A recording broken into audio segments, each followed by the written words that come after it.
나라라는 울타리 없이 사는 백성을 가끔 생각해 봅니다. 불쌍하기 그지없습니다. 거의 노예나 다름이 없고 안정을 보장받을 수 없습니다. 그러나 나라의 울타리 자그맣게라도 있으면 그래도 큰 소리 칠 수 있는 게 국민이 아닌가 생각합니다. 수천 년 동안 나라를 잃어버렸던 한 외로운 선민이 있습니다. 이스라엘이죠. 그들은 이곳저곳 흩어져서 그곳에서 오직 메시아가 나타나기를 부르짖고 1948년 해방을 통해서 나라를 찾습니다. 그리고 그들이 모았던 돈으로 나라를 완전히 새롭게 만들기 위해서 사막에 물을 대고 잔디를 심었습니다. 이집트에서 이스라엘로 국경지대를 넘어가면 신기한 일이 하나 있죠. 온도가 약 6도 차이가 난다는 것입니다. 이집트의 온도는 상당히 덥습니다.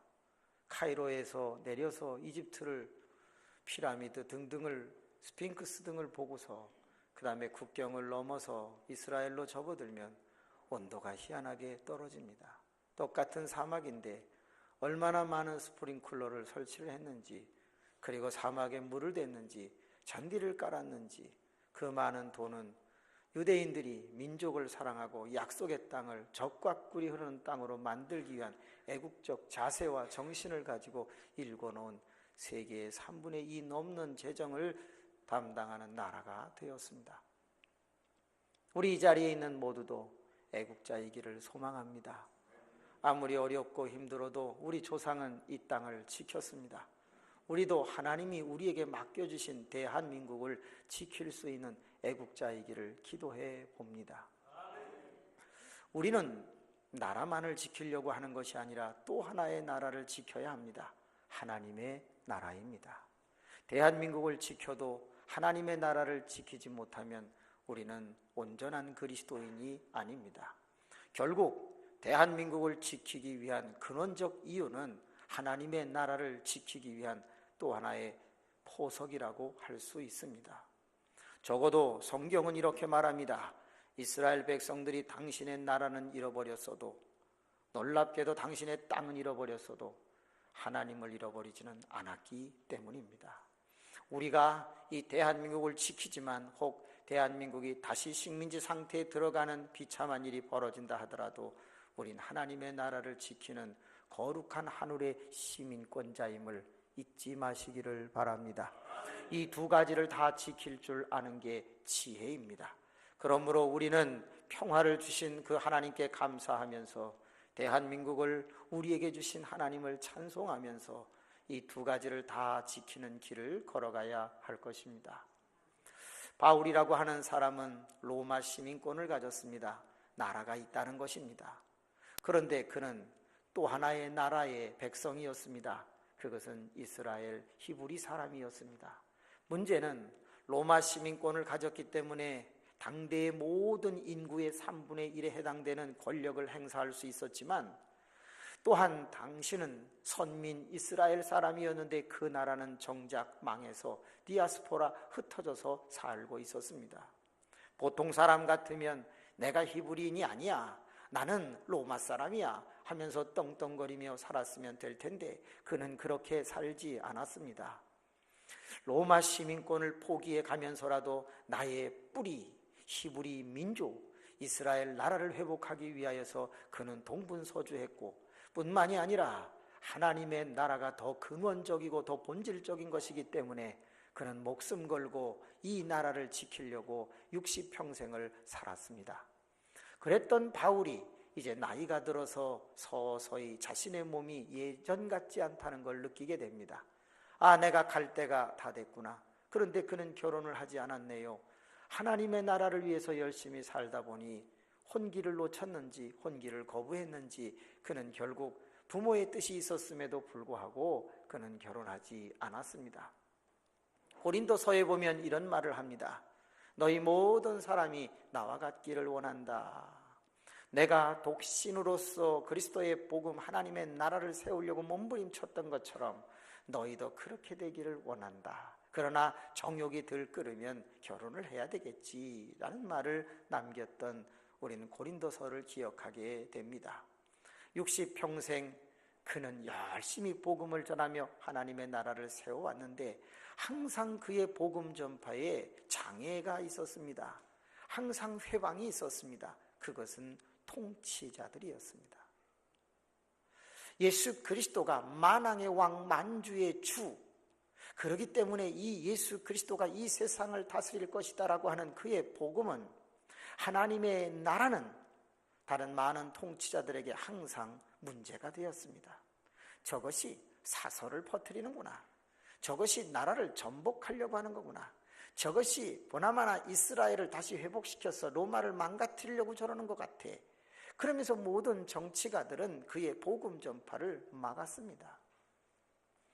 그런 아주 장애와 회방 속에서도 그는 죽을 고비를 여러 번 넘기고 40대에서 한데 가만 39대에 태장을 여러 번 맞으며 먹지 못하며 자지 못하며 아프며 고통 가운데서 살던 그가 60을 맞이한 것입니다.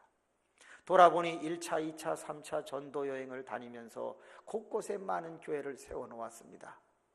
그런데 문제는 그 모든 교회를 관리할 힘이 나에게는 없었습니다. 이제 내가 죽으면 어떡하지? 내가 죽으면 어떡하지? 그러다가 그가 복음으로 낳은 한 아들이 있었는데 디도, 오네시모, 디모데라고 하는 세 사람 중에 제일 사랑하는 디모데에게 편지를 씁니다. 잘 아시는 대로 영적인 아들 셋을 낳았는데 디도를 낳았기 때문에 디도서를 썼습니다. 오네시모를 낳았기 때문에 빌레몬서를 썼습니다. 그리고 디모데를 낳았기 때문에 디모데 전후서를 쓰게 된 것입니다. 그리고 그는 자신의 마지막 유언처럼 남긴 글이 하나 있는데 그것이 뭐냐? 얘야, 내가 더 이상 이 나라를 위해서 할 일이 없구나. 하고는 싶은데 몸이 안 따라간다. 난 고질병이 있어서 쓰러지기도 하고 넘어지기도 하고 잘 보지도 못하고 누가너스가 나를 많이 도와주었지만 이제는 내 몸도 예전 같지 않다. 내가 복음을 전하며 돌에도 맞고 채찍에도 맞고 태장도 맞고 여러 가지로 고통을 당하다 보니 이제 육체는 한계가 와서 사방이 쑤시고 아프다. 그래서 내가 너에게 이제 글을 쓰는구나 하고서 디모데 전편, 후편 두 편을 씁니다. 2장으로 넘어가면서 그는 이상한 말을 하나 합니다. 얘야, 내가 너에게 한 가지 부탁한다. 너 위정자들을 위해서 기도하도록 해라. 바울이라고 하는 사람은 복음을 전하면서 이 정치적 세력 때문에 그리스도의 복음이 퍼지지 못하는 것, 장애를 경험하는 것들을 너무 많이 체험했어요. 그렇기 때문에 그는 떠나면서 내가 항상 임금들과 지위 높은 모든 사람들을 위해서 사실은 기도해왔단다. 그래서 여기까지 왔지. 그런데 너도 이 기도는 쉬지 말아야 된다고 디모데에게 전수하고 있습니다. 엄밀히 말하면 이 본문은 성도님들에게 했다기보다는 목회자에게 한 말씀입니다. 그래서 디모데 전후서는 목회 서신이라고 하는 거 아시지요? 그렇습니다. 오늘 이 자리에는 많은 목사님들이 계셔야 합니다. 많은 사모님들이 계셔야 합니다. 많은 선교사들이 계셔야 합니다. 그리고 그분들은 자기가 맡은 일이 잘 되게 해달라는 그 기도도 하지만 더 중요한 기도를 해야 하는데, 그것은 자신이 속해 있는 에어리어 그 지역에서 임금들, 대통령들, 수상들, 장관들, 그리고 높은 지위에 있는 사람들을 위해서 부르짖는 것을 게을리지 하지 말아야 된다는 소식을 오늘 들어야 하는 것입니다. 의외로 많은 사람들이 기도하지요. 그러나 그 기도의 퍼센테이지를 분류해 보았습니다. 한 앙케이트 조사 회사에서 조사를 했는데 정말 나라를 위해서 기도하는 것 얼마나 될까? 6%. 94%가 자기의 문제를 기도한다고 나와 있습니다. 더 충격적인 게 뭔지 아십니까? 그 6%가 구국 기도를 하는 특정 권사님들과 목회자들 뿐이었다는 사실입니다. 이 땅의 모든 국민들이 나라를 위해서 기도하는 것이 채 30초가 되지 않는다고 했습니다. 대한민국을 붙들어 주세요. 정치, 경제, 사회, 문화를 붙들어 주세요. 끝. 그게 몇 초 됐다고 생각합니까?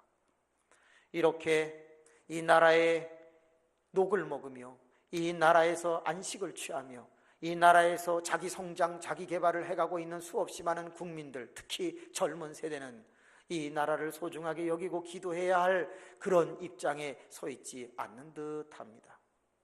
6%만이 기도하고 있다.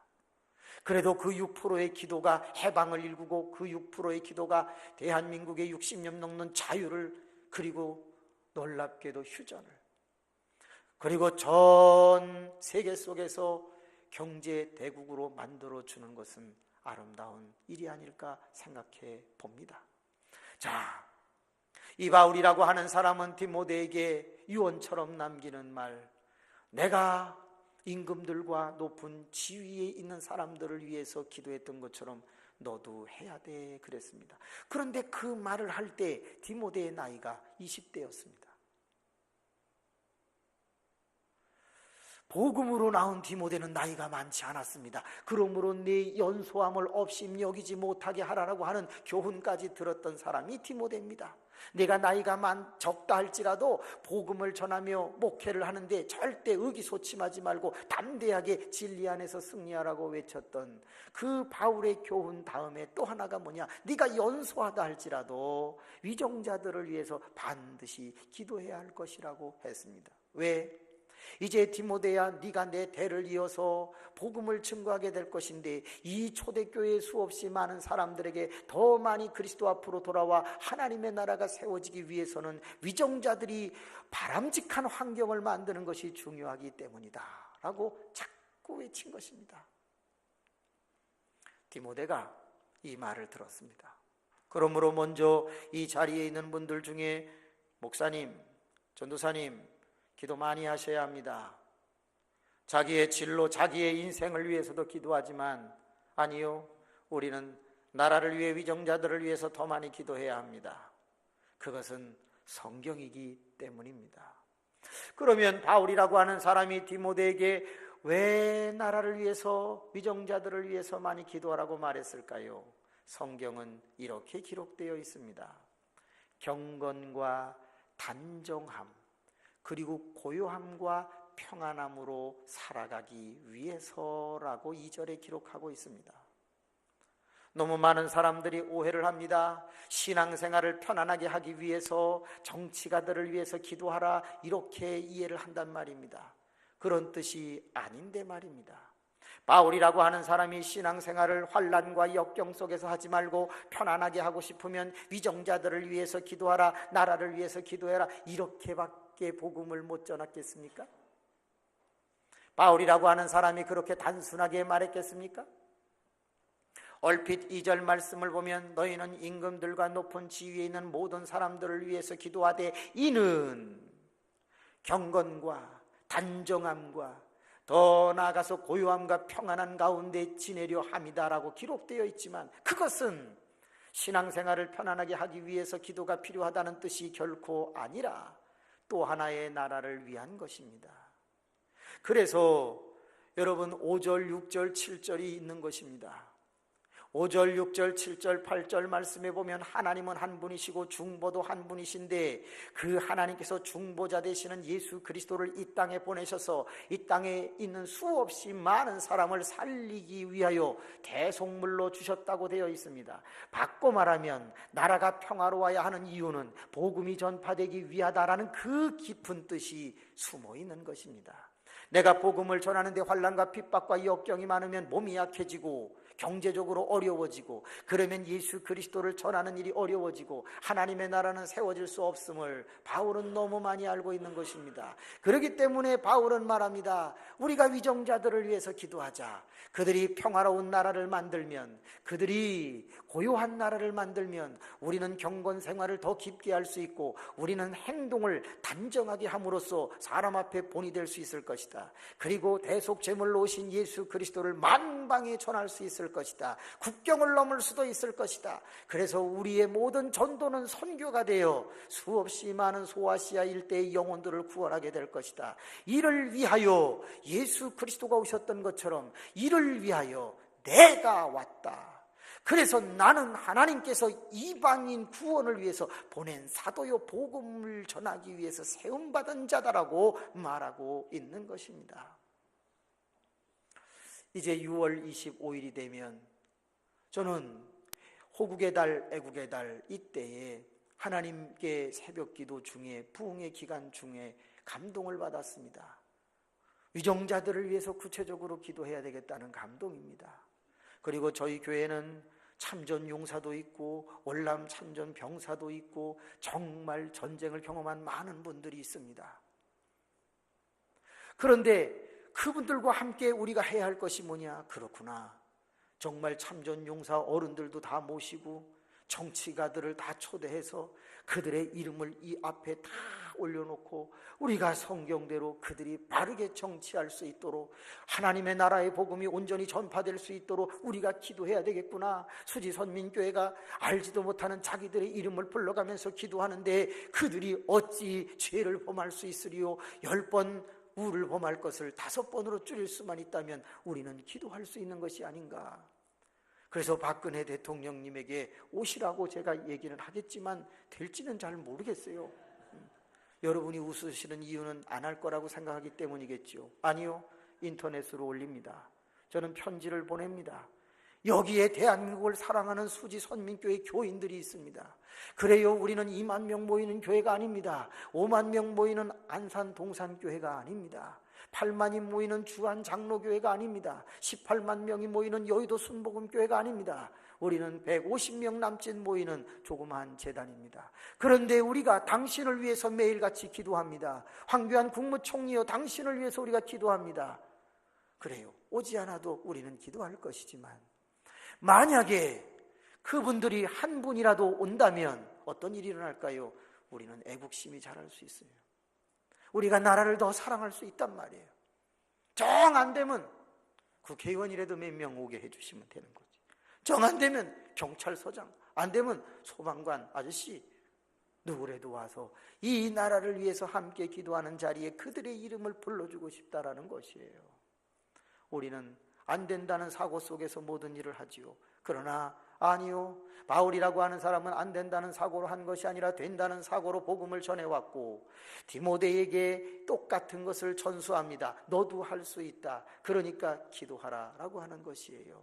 그런데 어떤 기도를 해야 되느냐는 것에 대해서 바울이라고 하는 사람은 4가지의 단어를 썼습니다. 한번 따라해 보겠습니다. 간구, 기도, 도고, 감사.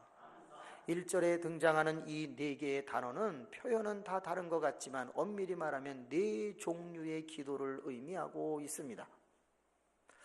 너는 모든 사람을 위하여 이렇게 하라. 어떻게? 모든 사람을 위하여 제일 먼저 하는 게 간구, 그 다음에 하는 게 뭐예요? 기도, 그 다음에 하는 게 뭐예요? 도고, 그 다음에 하는 게 뭐예요? 감사. 3가지는 기도 같고 1가지는 그냥 감사라는 말처럼 보이지만 그런 뜻이 아니라 이건 다 기도의 종류를 의미하고 있습니다. 그런데 모든 사람을 위해서 이 4가지를 하지만 다시 말한다, 2절 임금들을 위해서, 대통령 수상을 위해서도 이 4가지를 할 것이요, 더 나아가서 높은 지위를 가지고 있는 모든 사람들을 위하여서도 이 4가지를 할 것이다. 그리고 4절은 이렇게 말합니다. 4절 시작.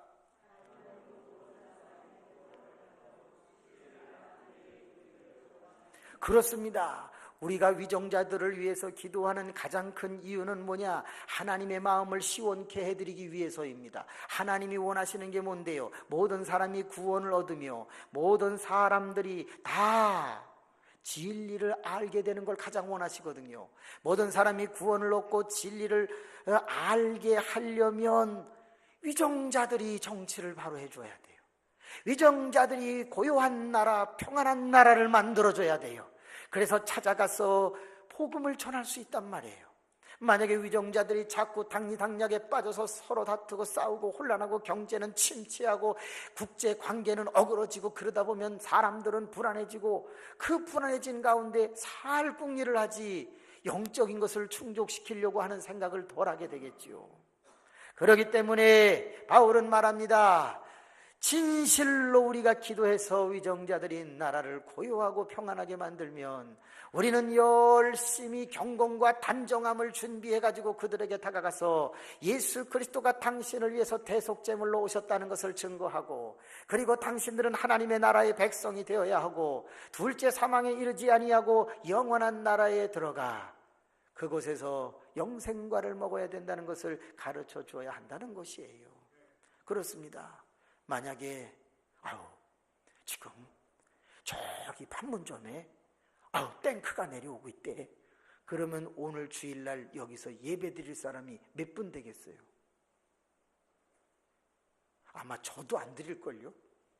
저도 교회 본고차에 얼른 짐 싣고 벌써 튀었을지도 몰라요. 따라합시다. 김 목사를 믿지 말자. 그건 모르는 거예요. 괜히 거룩한 척하고 이 말 저 말 다 해도요, 상황이 벌어지면 저도 저를 장담 못해요. 그게 제 양심 선언이에요. 물론 진실하게 믿어보려고 하고 본이 되려고 하고 한 말대로 살아보려고 하겠지만 상황이 벌어지면 어떻게 될지는 몰라요. 바울 같기를 원하지만 바울처럼 된다는 보장이 없고, 야고보처럼 최초의 순교자가 되고 싶지만 그렇게 된다는 보장이 없고, 그건 모르는 거예요. 여러분은 자신하나요? 그런데 한 가지 자신하는 거는 있어요. 그게 뭐냐?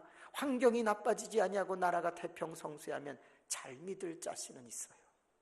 혹시 이해가 되시나요?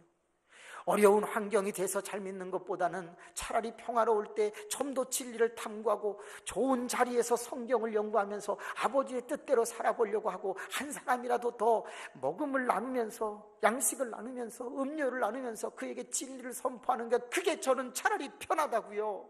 그게 차라리 효과적이다고요. 굳이 전쟁이 나가지고 이제 어차피 죽을 건데 예수를 믿읍시다, 꼭 그렇게 해야 되겠냐 이 말이에요. 그러다가 폭탄이 팍팍 해갖고서 하늘 날아가고, 그러면 하늘 날아갔을 때 반쪽이 없어져 보세요. 그것도 좀 후지잖아요.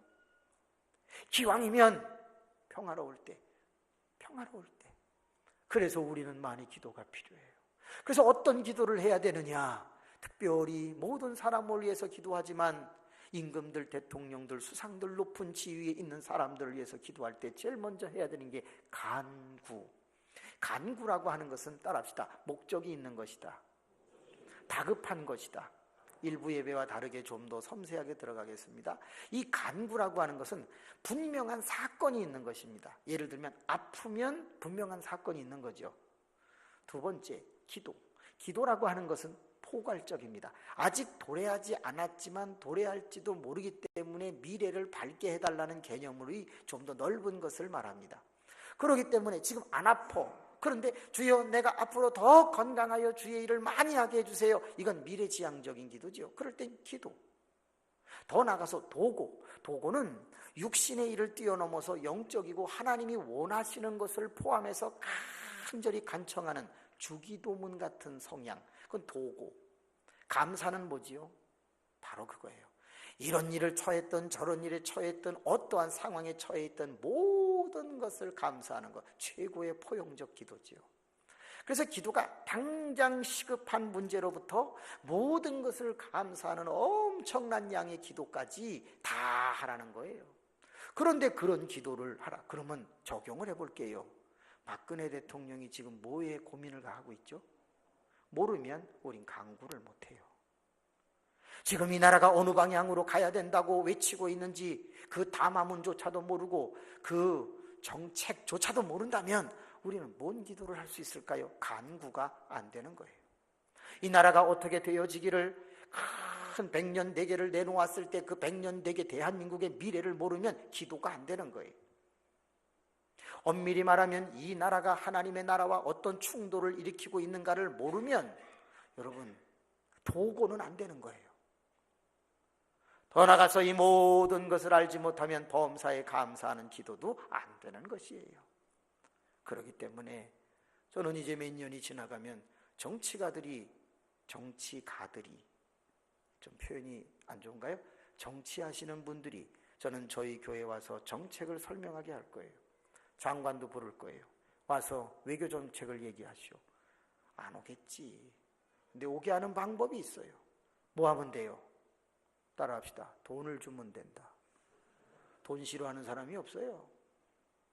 얼마의 돈을 주더라도 우리의 사고를 국가적으로 넓혀가겠다 이 말이에요. 여러분, 우리가 가정을 잘 알기 때문에 가정을 품고 사는 거지요. 내 아이가 학교를 가면 학교를 품을 수 있어요. 근데 내 아이가 학교를 졸업하면 그때부터 학교 품었던 생각이 끝나게 되지요.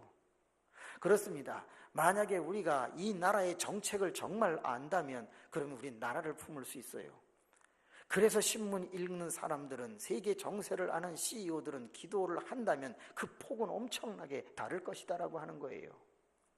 1시간을 기도했어. 참 많이 했어. 그런데 그 1시간의 기도의 내용이 뭐냐? 결국은 자기 울타리를 벗어나지 못했다면 그것은 뭔가 아쉬움을 남겨요. 그래서 바울이라고 하는 사람은 디모데에게 이렇게 말해요. 네가 나이는 연소하지만 모든 사람들의 영혼을 가르치는 목회자, 지도자가 아니냐. 그래서 내가 너에게 말하는데 적당히 네 교회만 잘 되기 위한 그런 싸구려 기도를 하지 말고 국가를 품는 위종자들을, 로마를 품는 그런 큰 기도, 그런 기도를 하라고 본문을 적게 된 것이에요.